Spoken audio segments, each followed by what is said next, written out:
Could you provide an update on Iran? We're hearing reports that U.S. personnel are being moved out of the region within striking distance.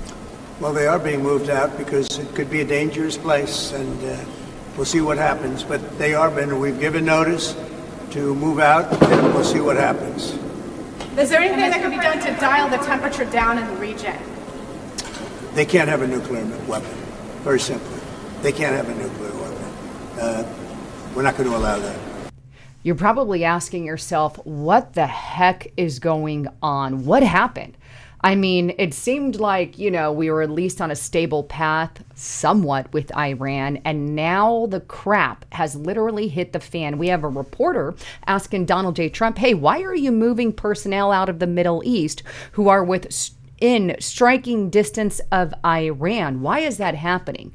And his answer was very simple. Hey, they can't have nuclear weapons. In other words, that answer is not very reassuring in that we could potentially be looking at war with Iran. He even gives a very cryptic and terrifying answer later that I'm going to drop in this broadcast. But before I dive into all of that, just a quick break from my sponsor. If you're a dog owner like me, then you're already aware that, a dog's health can be complicated. In fact, sometimes it's hard to separate what is a healthy dog from an unhealthy dog. Well, Dr. Marty Goldstein, one of America's top holistic veterinarians, says there is one potentially dangerous substance which is found in many of your dog foods. In fact, you should stop feeding it to your dog immediately. The sad truth is that many dog food manufacturers have this substance in their dog food, and it's one of the most dangerous substances that your dog can have. And no surprise, most of the mainstream media is ignoring it. In fact, Dr. Marty, after years of research, has released an exclusive video for free to the public, by the way, and it's a video that's uninterrupted, and it showcases exactly what foods you should stop feeding your dog. And to check it out, all you have to do is go to healthydog1.com/haven. That's healthydog1.com/haven, or use your cell phone to scan the code on the screen. And just by making this one change to your dog, you can help support his overall health. So check it out today. I'm a dog lover. You are not going to want to miss this one. If you want more information, click that more button if you're on your cell phone, or click the link in the description box below. So let's dive in to first what is going on. And I want to bring up this article on the New York Post because it kind of gets into detail that we can follow with. And here it is. Israel considering striking Iran without the United States support after nuclear talks have stalled. It goes on. Israel is reportedly considering striking Iran in the coming days without U.S. support after high-stakes nuclear negotiations between Washington and Tehran appeared to have stalled. The Jewish state is weighing whether to take military action even as Trump administration awaits formal response from Iran to its proposed framework for a nuclear deal. NBC reported Thursday, citing multiple sources.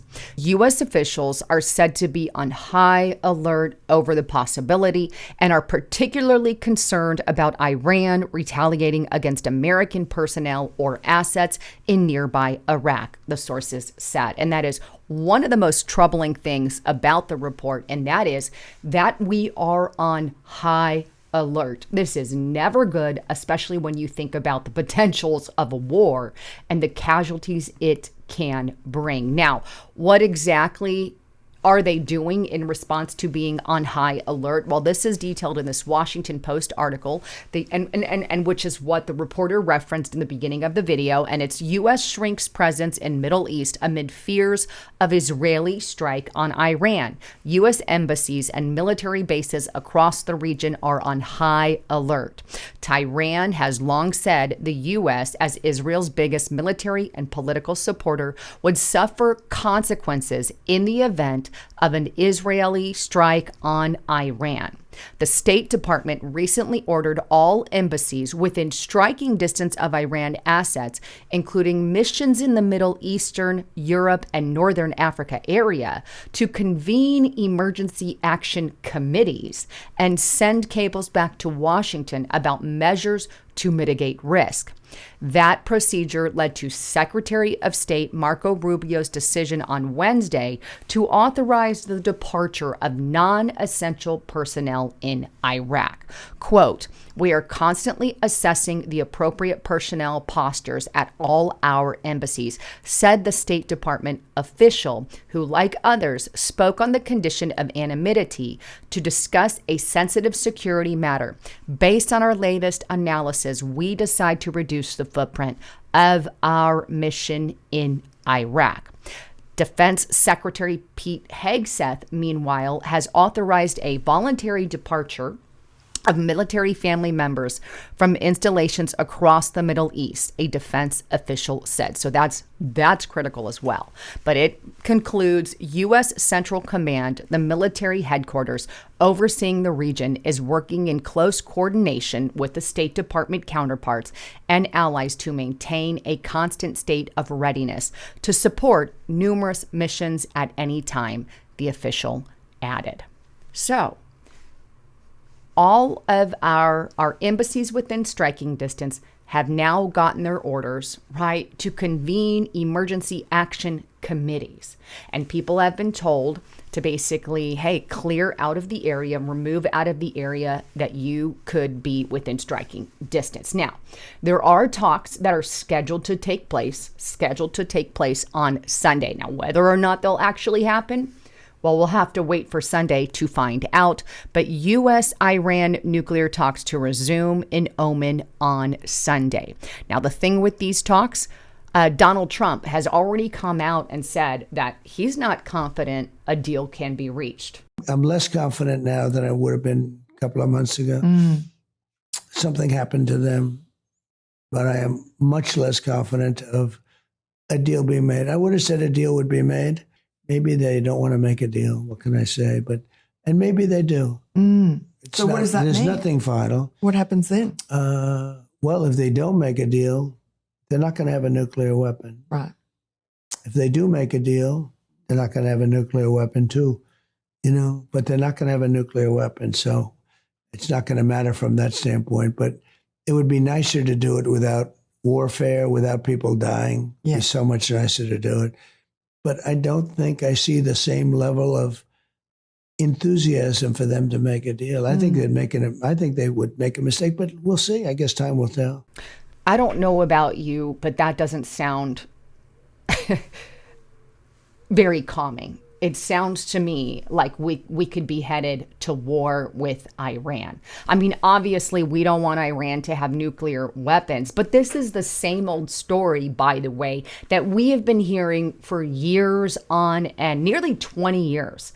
We had negotiations with Obama and Iran back in the day where they were told, hey, you can make a limited supply for fill in the blank or whatever. But now, here we are back on the table again. And this has been a battle, again, 20 years in the freaking making.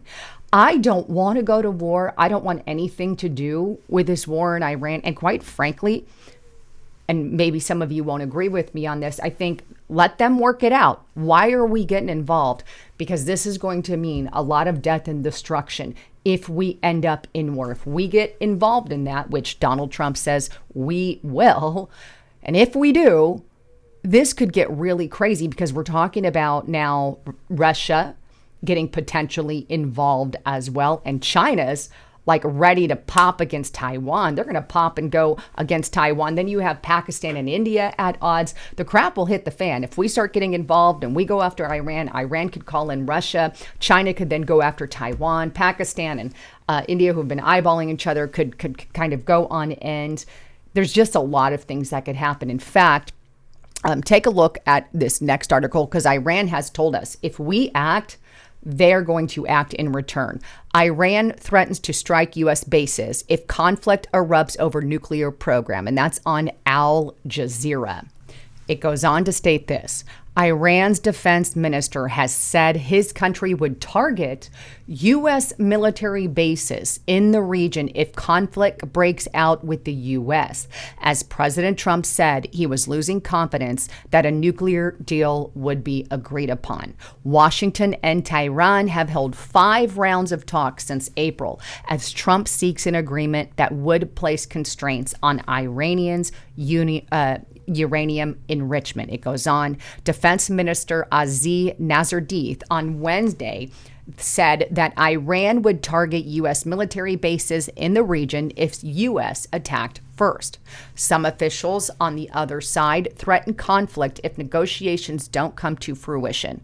If a conflict is imposed on us, all U.S. bases are within our reach, and we will boldly target them in host country, Nazardith told reporters, the Reuters agency reported. That is chilling to the very core. That is why, by the way, per the video you saw in the beginning of this broadcast, Donald Trump is calling home people from who are in that region, who are within striking distance of Tehran.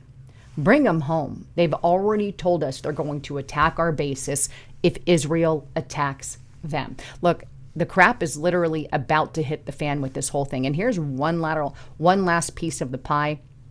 A reporter kind of asked Donald Trump again, and he says, hey, why are we deporting U.S. dependents and military personnel? Why are we evacuating them from the Middle East? And he answers very cryptically. Take a watch. It's kind of hard to hear, but take a watch. Mr. President, why are U.S. dependents being authorized to leave the Middle East? Say it. Why are U.S. dependents of military personnel being authorized to leave the Middle East? I'll have to say thank you. You'll have to see. Thank you. It's almost as if he knows something we don't. Maybe Bibi told him something at their prior meeting. Maybe something is going to go down. Maybe Trump doesn't want it to go down. But to tell a reporter who is asking about personnel being evacuated from the Middle East, to tell them, you'll have to see. That's chilling. That's chilling. It's not very confident as far as to give me hope and faith that we're not going to war. And I think Donald Trump is just that kind of person. He tells us the truth in the situation, what's going on, and I think you need to know about it as well. That is why I did today's report on that. But with all of that, I've got to tell you, please get on over to restrictedrepublic.com. There is so much information that I do not want you to miss about other details that are going on that you're not getting here on YouTube. And trust me when I say we've got huge reports on there. And please get there, support what we do, and you can get it for $5 per month. Use the coupon code Lisa and the number 5. That is less than a cup of coffee or say a glass of wine or beer. But get there, support what we do. We would truly appreciate your help and support there. But anyhow, with all of that, I love you all. I'm Lisa Haven, signing out.